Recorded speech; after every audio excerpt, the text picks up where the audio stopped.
Welcome to the Think Factory podcast. We got one question for you. What keeps you up at night?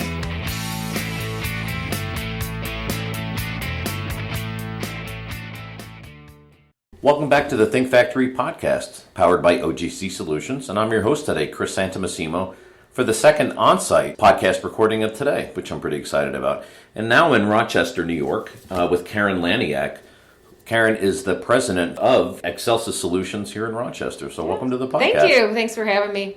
Sometimes I should just hit the record button when we're having these little prep sessions because you're super interesting chat about just your background and the company and all the cool, and I would say, high level work that you're doing here at the company. Yes. So I'm really excited to shine a spotlight on Excelsus and talk a little bit about what you do. All right. Thank you. Yeah. So let's get started a little bit. Okay. I know you've got an interesting journey yourself within print and how you ended up, here at Excelsus. So Yes. take it away. So my father was one of the founders of Flower City Printing here in Rochester, New York, and they started in 1970. So I was just a little over a year old, and then they grew over the years. And my father retired in 2015 from there, and I had worked there my whole career. And in 2015, I came over here then to Excelsus to work for my husband and my husband's company, or our company, I guess I should say. Yes. So what were some of the things you did, growing up at Flower City? Oh my gosh. So when I say our, because I had three sisters, have three sisters, and we all worked on summer breaks and vacations. Okay. And our first job was peeling film in the basement for recycling. Wow. Peeling it away from the Mylar and removing the red tape. And we hated it down there in the basement, but... Not a glorious job, but no, one that had to get done. Yeah, right? one that had to get done. That was our first, real kind of job there. But when we were a little younger than that, my dad would take us, the four of us, to the plant to give my mom a break and have a little black and white TV, or, we would spend time running around the plant. And so I have fond memories of that when I was little. But so then once I graduated high school, I started working full time there in, it was like data entry, basically. Okay. And I was considering going to RIT for a degree for print. And so I started down that path and took a few courses, and I was like, why am I going to spend all this money and do this? I have a job in a printing company, and it's all of this already. I mean, at that time we had, I don't even know how many presses we had. It was all offset. We had full bindery, and what were you printing back then? Oh, back then that we were printing, we did brochures and annual reports, catalogs, but we got into top sheets and lithos, like in the mid to late 90s, early 2000s. That was like a huge part of the business, was top sheet and lithos. So 60, 70, 80 pound paper, or 10 point, 12 point. Right. And then it would go to a corrugator or a converter after that to be made into boxes or whatever. So we did a lot of that as well. So where'd the company go after that? So after that, then into 2000s, we moved to a new location and here in Rochester. And we just got more into the top sheet and litho business kept growing, but we also segued into the retail, the POP and POS. Okay. So at one time, Payless Shoes was a very large client of Flower City's, and so we got into that market, and that signage was really how Excelsus ended up being a printing company in Rochester doing signage as well, because of that move Flower City did in the late 90s, early 2000s into the POS and POP segment of business. So all of a sudden they became a wide format printer. Yeah. And so Flower City, actually, they had a 73-inch press. Sales team wanted an 81-inch because a lot of their clients were buying bigger types of product.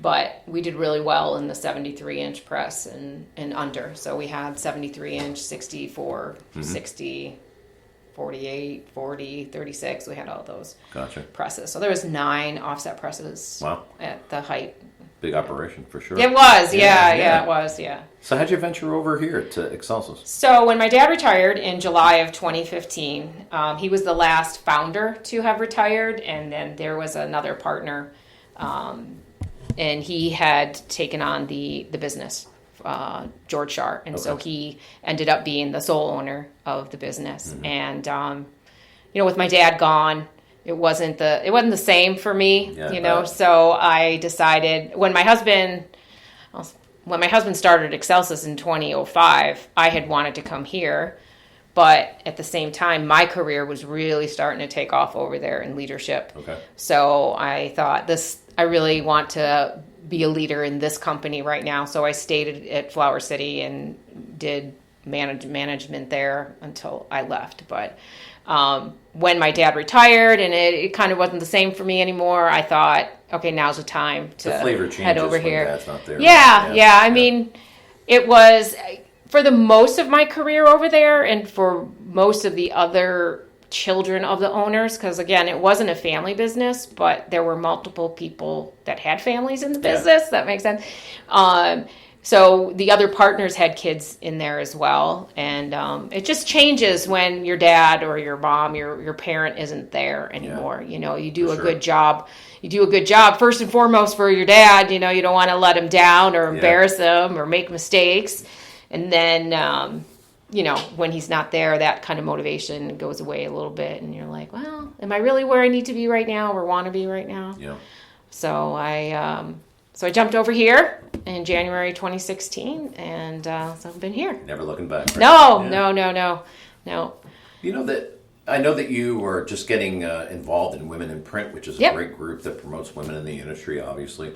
But it sounds like to me you had some really good mentors. I did. In the business, right? I did. Yes, I did. I had women I had women and men mentors, but the women that were mentors, they weren't VP titled positions. They were women that I had known most of my life as a kid that had worked there, and they were married, they had kids, they had a full-time job with a career. They were responsible for purchasing or collecting or invoicing, and those are big jobs in a company. You're responsible for that. Sure. Right. So I witnessed them do what they did, and it's hard for women that have kids to work full-time. No matter what industry you're in. Yeah, and so to have those women that were doing that, I was really, I saw that was pretty impressive, and I could do it.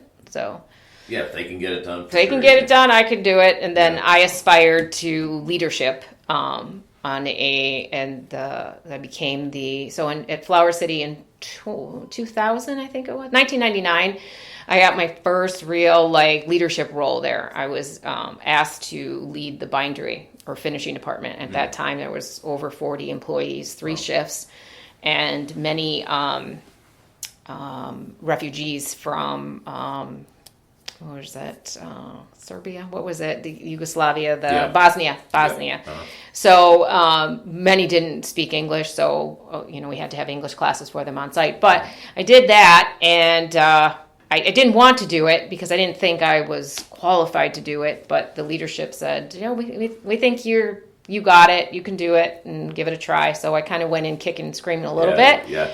And I quickly realized that I'm really good at taking chaos and making order out of it, and I enjoyed it. I enjoyed the process of creating a plan, executing the plan, and seeing the progression of it out the door, out to shipping. So that's pretty impressive. And it's all about process at the end of the day. Yeah. So if you can make the plan and actually work on it and execute it, right, then you're successful. Yeah. So from there, before I had done that, I was doing customer service for quite a few years. So after the finishing in bindery, I did that for almost 2 years. They created a manager, like a service manager or customer service manager role, which hadn't been in the job or at the company before. It was just under sales leadership or whatever. So I took that role, and by 2014, I had 21 CSRs, count managers and they were in 2 different states. So it was, and I enjoyed that. I mean, service is more of who I am in this industry, account service or, sales. That's kind of where I lean towards. Right. So I feel like I was really good at that. So. Well, it's about relationships at the end of the day, and if you can form them, right, and then do good work afterwards. And I enjoyed that department, bringing in people that a lot of times went to RIT for degrees in print, or didn't go to RIT, or went to somewhere else, bringing them in, teaching them about printing or what we do there, right.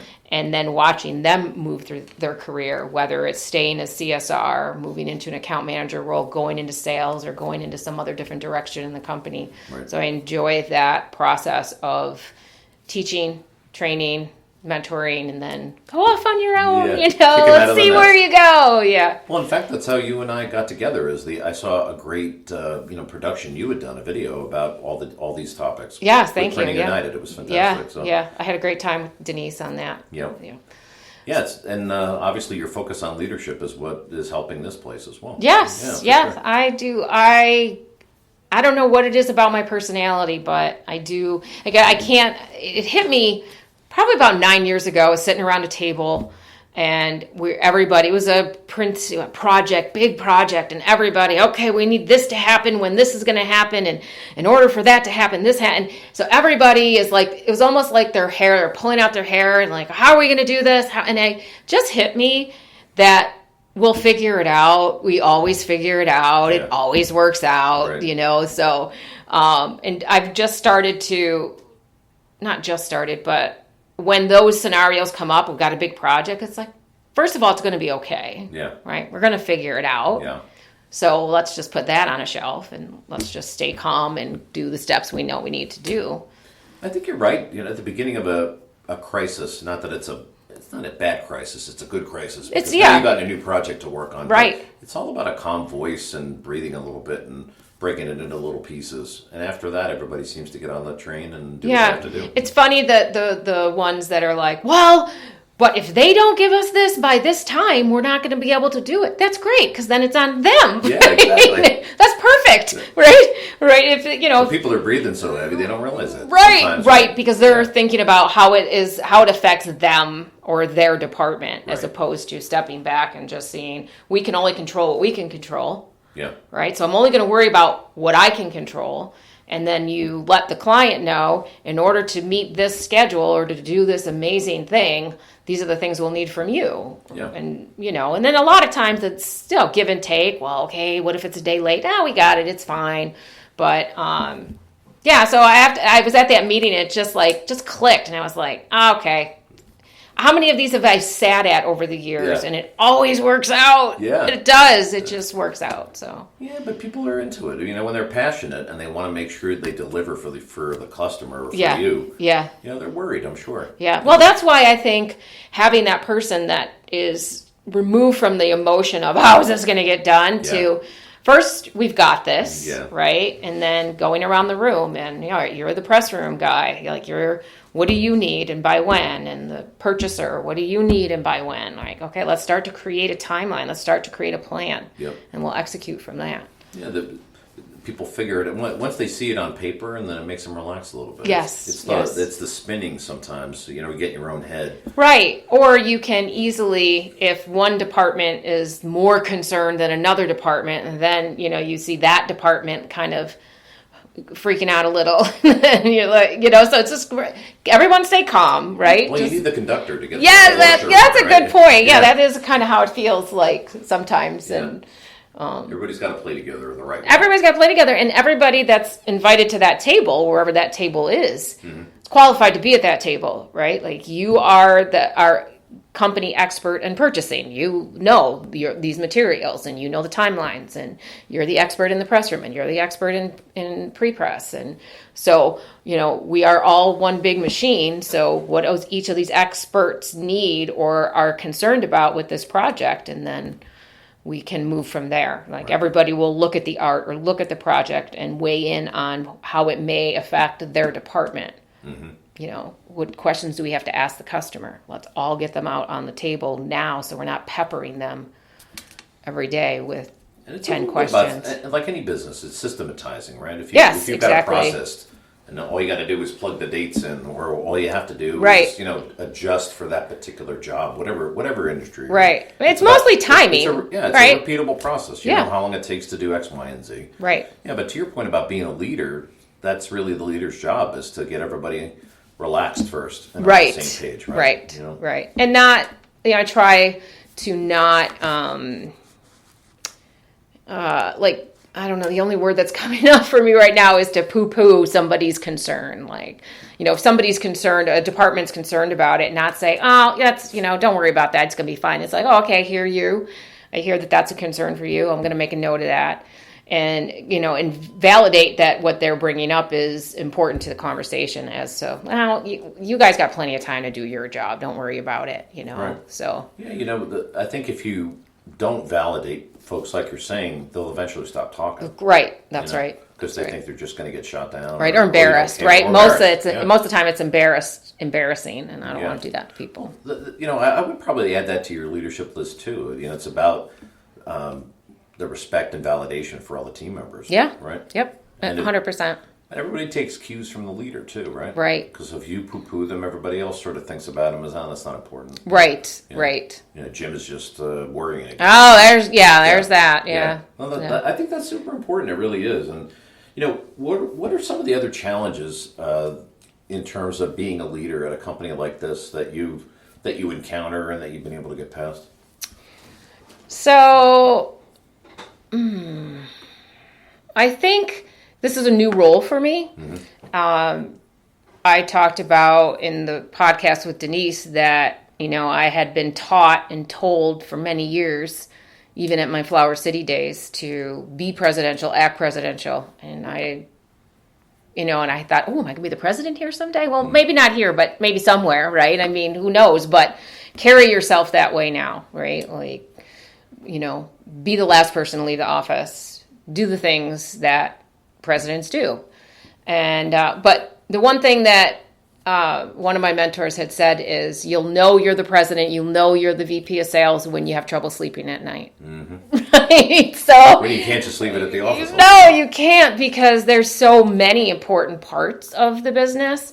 So, sales and profitability are pretty big for me. And so those are the things that I'm not overcome them. They're constantly working on. And, execution too. Execution, right? The right people in the right seats, right? And then... Sounds like traction to me. Yes, right. Yep. But yeah, so I have that. And I think that at Excelsus, we're doing things that here now after 20 years that we hadn't done in the past as far as marketing ourselves go. What kind of thing?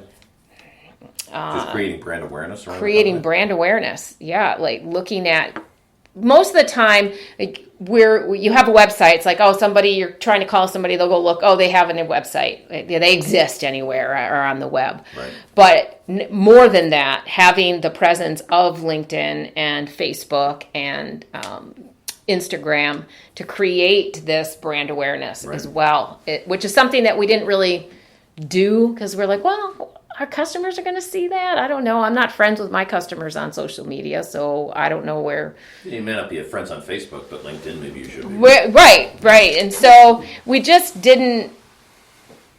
I don't know if we didn't value it. Yeah, we just didn't see how that would bring in sales, I guess you could say, or create that. But we worked with the Economic Gardening. I don't know if you've heard of them. They're Greater Rochester Enterprise works with the National Institute of Economic Gardening. And what they do is they help small businesses to do a review of their web presence, their marketing presence, their industry.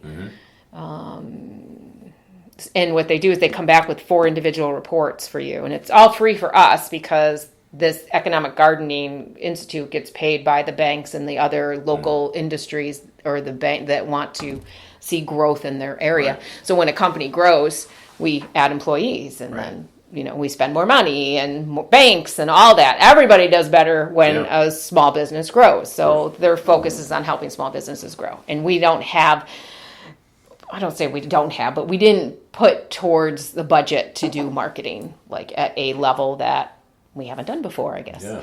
So the economic gardening, it was a series of meetings, and they came back with our industry, an outlook in our industry, which wasn't shocking for me. I mean, I know I stay in touch with that, but that was fun. And then they did a web presence, and that was enlightening for sure, because we weren't doing a lot of the things that some of our competitors or people in like business are doing as far as social media outreach and that kind of thing. And so you could tell a lot. I didn't realize this, but just you can see analytics of other companies and their website and how they're doing. And then you're like, oh, no wonder I keep hearing their name around town all the time, right? They're doing this thing that we hadn't been doing. It creates legitimacy too, and yes, of the brand reputation, really. Right. Yeah. So anyway, so we got that report, and then they also did a prospect list for us. So we gave them 3 markets that we're interested in growing, and they went 150-mile radius and gathered all the names of the companies, websites, phone numbers, any contact names they could, and they handed that off to us. And then the last part was they called it a watering hole report. Where do people that are in those markets, those 3 markets that we're interested in, where do they hang out virtually and in person? So they gave us that. So associations, for instance, to join. And so we utilized, or we reviewed all that information. We ended up joining 3 associations that our clients are in, that, or our prospective clients are in. Right. And now we're doing so much more networking. So we're doing more than we've put more focus on marketing than we ever have before. Right. Well, you're welcome to the podcast. Yes, right? Thank you. Yeah, so you're kind of, as much as I'm nervous about doing these things, I'm like, well, it's part of the job, So. Well, you're not showing it. So thank you. Well, I teach yoga, you're being very, very presidential. Yeah, thank you. I teach yoga, so I'm used to speaking and being a little uncomfortable. Right.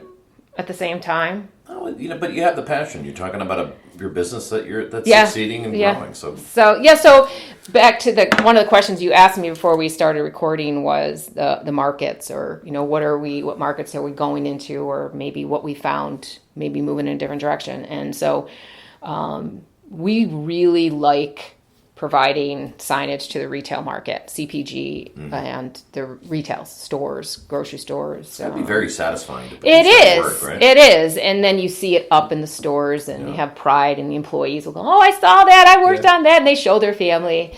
But if you pay attention to the retail market as a whole, it's a really difficult market right now. The retailers are closing stores. They're, going out of business. They're, certain. There's been a lot of bankruptcies too. Yeah, and it's sad for a lot of reasons. Like, for instance, Joann Fabrics, or Joann stores that going out. I mean, they've been a staple in my life anyway for as long as I can started crafting, right? Wow. Going to the store. And seeing them close and go away, and it's sad, but then also those types of stores bought signage. Right. So in the Northeast, you also had I think it was EMS stores and Bob's stores, though they just recently closed. And those type of retailers, they buy signage. And they change seasonally. And they change. Right? Yeah, there's a lot of seasons in the retail market. So, that's been difficult for us because that's nothing we can really do for them. They're on their own path. And we try to find different solutions so that their spend isn't, so crazy. How can they get away with, spending less, but maybe getting more out of the signage? How can you enhance that? So we've started putting more focus into the decor, the interior decor market. So wall graphics, wall, ceiling, floor, anywhere you can. You got a great. The Rochester, wallpaper on the wall. Yeah, the Rochester skyline. Yeah. So, and then when I bring you on a tour, you'll see, all the employees that have a desk space have a graphic that's above their desk or in their office of their choosing. So, museums, colleges, those types of places that have walls and floors and ceilings and everything in between. You want to do something special with it too, right? Yeah. So we're still in the retail market, but we're starting to shine our light a little brighter on some of those other markets that we haven't spent a lot of time in. Right. So. Well, hopefully it'll produce some benefits. It's customizable, and that's the other thing. It's a product that the buying cycle's a little longer because, you're talking about a wall, a window, if somebody's going to do it at the museum or wherever, that cycle's a little longer. Right. But it's not a temporary sign either that's going to come down in a couple weeks. Right. So you understand if someone's going to be putting something on a wall for months or years, it's going to take a little longer to process. Yeah, it's just a different play. It's a different customer. Right? Yes, yep. And then the other market we're diving into is manufacturers. So a lot of times people that make other things use print in their product or to package their product or to, if you have one of the products that we print is for a company that creates or makes MRI units. Oh, no kidding. Yeah, so we print on this special paper they're wire lines, like a wire map that we send off to the customer, and then they lay the copper wire on it, and then it goes from there into the MRI machine and gets transferred. That's a cool story. Right, and so they're utilizing print in creating and making MRI machines. So looking for those types of customers or manufacturers that utilize print in brochures, yes, but I mean bigger than that. They need them to control panels need to be printed on and those kind of things. So yeah, it's interesting that when people think of print, they never think of the industrial print side and how important it is for products we use every day. Right? Yeah. I know I was talking about this the other day to somebody who I don't hear it as much now, but probably 10 years ago. Oh, you're in the print industry. Isn't that dead? Isn't that a dying industry? I'm like, not so much. No, everywhere you look, there's print. Well, I think everybody. Before they think about what they're saying, they think about newspapers. Yes, right? Yeah. Oh, I don't or see magazines, newspapers. Or right? Magazines, right? Exactly. But it's so much deeper. And the technology is super cool too. Yeah. I mean, there's so many opportunities to do great work like you folks are doing. Yeah, thank you. Very cool stuff. Yeah, we enjoy what I love about working at a digital printing company versus when I left Flower City, it was conventional offset, but everything just takes so much longer in conventional, the plates and then the change, or no, we got to pull the plate, make a plate, add this, add that. Here it's like, oh, well, we just, we can print 10 things in, 20 minutes that are all different and different substrates. Yeah. Just one at a time, on and off. Yeah, just hit the enter button. And it's fascinating. Yeah. And I like that we get to also, we print on more than just paper and, styrene, and we print on wood. You'll see when you come on a tour here, we've printed on burlap, we've printed on wood, we print on metal, we print on plastics, paper, films. You guys like the challenging stuff. Yes, we do. We do, because we have many of our employees are from the print industry for many years, so they come from the conventional world and then other segments of the print industry, or like pre-press department or wherever. So everybody comes with this experience of, well, we've printed on this, or we did this before. And so we just have this collaborative space. We're like artisans almost, right? Yeah. Because it's a little bit art, a little bit of engineering, a little bit of chemistry. Yeah. And a lot of times our customers come to us when they have no idea where to go next with something, because maybe it has some element of print, but not, right? So for instance, we make aisle units for grocery stores and for a hardware store that we make them, we print them on various types of materials, we form them, and then send them out. They might be the back of an end cap display or something, right? Yeah. Like there's a hardware store that we have these, we make them for the ends of the aisles, and they're interchangeable for what's in the aisles, of little cards that go Slide in. cards, yeah. Yeah. So the customer says, I don't know if do you guys know anybody that makes these? And we're like, we do. Wait a minute. We can print on that material. We can cut that material. All we need is lumber, Yeah, we can do that. Yeah. And so we get really excited about that kind of stuff. So a lot of times our sales or service team will say, okay, I don't know how we're going to do this. And then we just get everyone around the table and then figure it out. Figure it out. Yeah. That's fun. It is fun. It is fun. Yeah. But well, it gives you some variety too, coming up with 100%. creative things for Yeah. sure. That's great. Well, to sort of round out the discussion, what's up for 2025 and maybe into 26 for you folks? Well, I'm really excited about the decor market, and it's such a big market right now. Like if you follow any wide format, like news articles or newsletters, constant talk about the different types of substrates that you can print on, from wallpaper to there's just so many. Sure. So moving into that space of higher value products Right.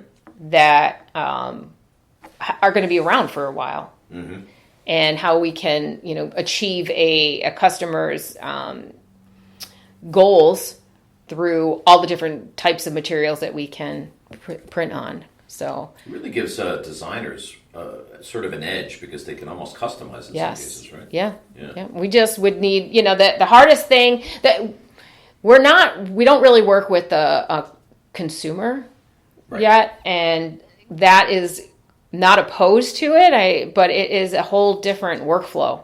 Yeah, no doubt. And you're doing one of each. Yes, right. And I know there's workflows for it. We've looked at workflows for it, but we really like to dig into projects of size and scope. And the one and dones they're just not as gratifying for us. Yeah. But you must be really gratified again walking in stores that you've printed, and like you said before, even your employees get excited about Yes, yeah. Or Hershey's, like we do some work for Hershey's, and to see the displays in the stores or what products they're coming out with. That's great. Yeah. You get a sneak peek at you the do. products. Yes. Cool. Yeah. So.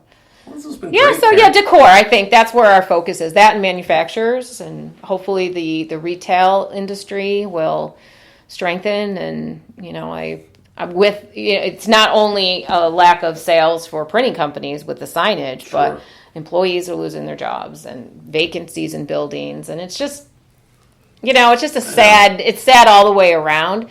I'm hoping it's just a blip, and this is part of evolution. I hope so. The next, retail idea will open, and I was thinking maybe it'll go back to having more individualized stores, as opposed to the big box stores. Maybe. Some stores, without naming names, they put a store on every corner, but does every corner really need a store? And now they're closing them, and then not only are they eyesores in the towns and the cities, but those are jobs. Those are, that's all gone away. So, it reduces the employees to a number. Right? Yeah, which is unfortunate. Yeah, it's sad. I do hope it. I think, again, that's not my forte. Know what retailers need to do. I don't want to speak to that, but I'm sure they're figuring it out. And well, you'll be ready when they start. Yes, we will be. Yeah. Stuff. Yes.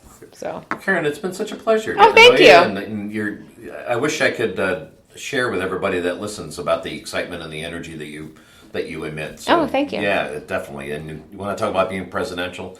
You're doing a great job when it comes to the energy and the excitement, for sure. Thank you. Well, I'm excited to take you on a tour and show you our facility. Well, I'm looking forward to as well. Okay. Well, again, just to round it out today, this has been Carin Laniak, the president from Excelsus Solutions here in Rochester, New York. And I'm Chris Santomassimo from the Think Factory podcast. We'll see you next time.